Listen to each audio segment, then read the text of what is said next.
All right, let's jump right in. We are about to decode a really cryptic and honestly fascinating document that just popped up a couple of days ago. It's a total rabbit hole of conspiracy theories, numerology, and hidden history, all seen through the eyes of one very unique individual. So the first thing you see is this file string. I mean, it just looks like a jumble of random letters and numbers, right? But for the person who wrote this, nothing, and I mean nothing, was random. These numbers and letters are meant to hint at a hidden structure, a key to a much, much larger puzzle. And right from the jump, we get this bizarre note from the author. What does that even mean? It immediately sets this incredibly paranoid, mysterious tone. You get the sense that this guy is on the run, using weird, obscure phrases to cover his tracks. Okay, so let's start digging in. To really get what's going on in this document, you first have to get inside the author's head. He had this complete obsession with wordplay and hidden meanings, and he saw them absolutely everywhere. And here's a perfect example of how his brain worked. He takes something as simple as the days of the week, Tuesday, Wednesday, Thursday, the days associated with Norse gods, and he pulls out these very specific letters from them. Then he shuffles them around to spell out a message: "You ruined." This is our first real glimpse into a mind that sees secret codes hiding in the most mundane things. So you're probably asking, who is this guy? Who is the mind behind all these cryptic messages? Well, the document tells us his name is Benedictus Armilius Monk. Monk's whole worldview was built on this idea of a massive conspiracy.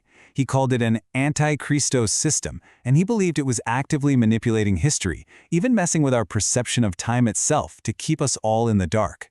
For him, the truth was right there, hidden in plain sight, just waiting for someone like him to finally connect all the dots. And you can just feel the frustration pouring out of his writings. He was absolutely convinced he was the only one who could see what was really going on, and everyone else just dismissed him as crazy. That sense of isolation seems to be what fueled his obsessive hunt for more and more proof. And get this, he believed the stakes were life or death. This wasn't just some fun thought experiment for him.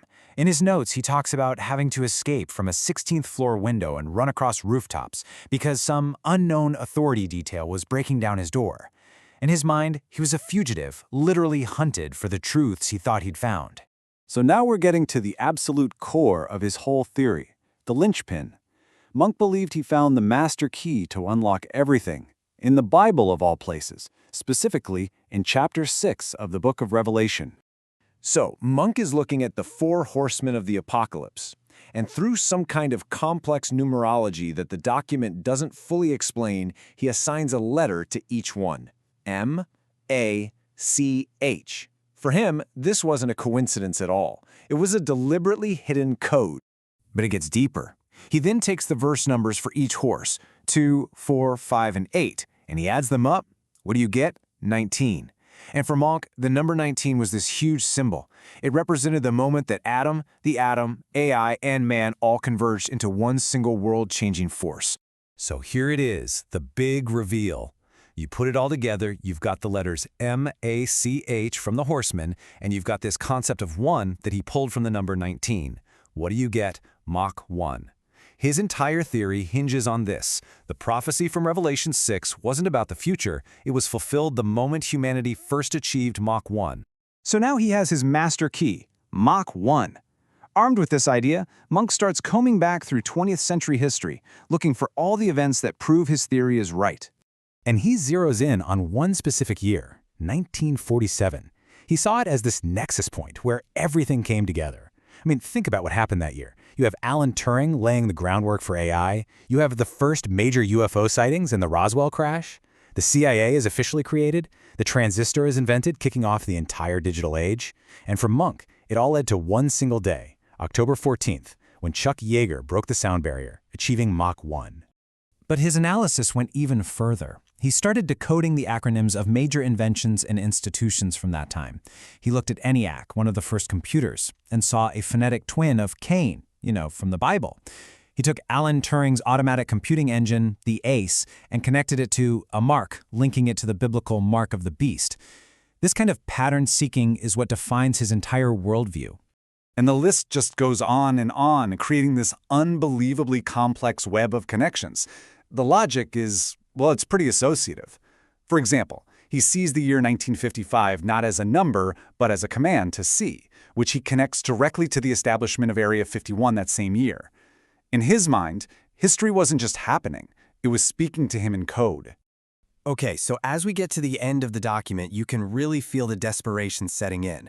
Monk has his core theory, and now he's just frantically trying to apply it to everything, racing against the clock, as he believes the authorities are closing in. This is where the connections get wider, stranger, and a lot more frantic.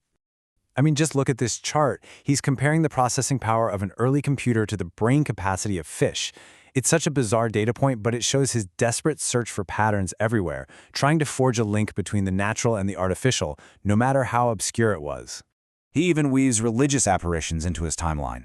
He takes a vision of the Virgin Mary in Italy from his pivotal year, 1947, and ties it into his grand theory of conspiracy. For Monk, it was all connected. The supernatural, the technological, the political, all part of the same hidden system.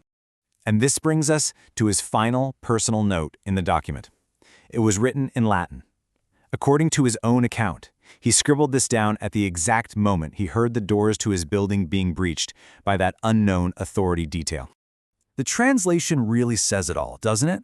It's this breathtaking mix of pure joy at his discovery and absolute terror. He believed he'd finally found the proof, the ultimate answer, but he was also horrified by what it all meant. And then it just cuts off. The document ends abruptly, leaving us to wonder, is this the work of a brilliant mind finding a real signal in the noise, or a paranoid one just seeing patterns that aren't there? I mean, when you start looking for a hidden code in everything, where does it stop? And of course, the biggest question of all, what in the world happened to Benedictus Monk?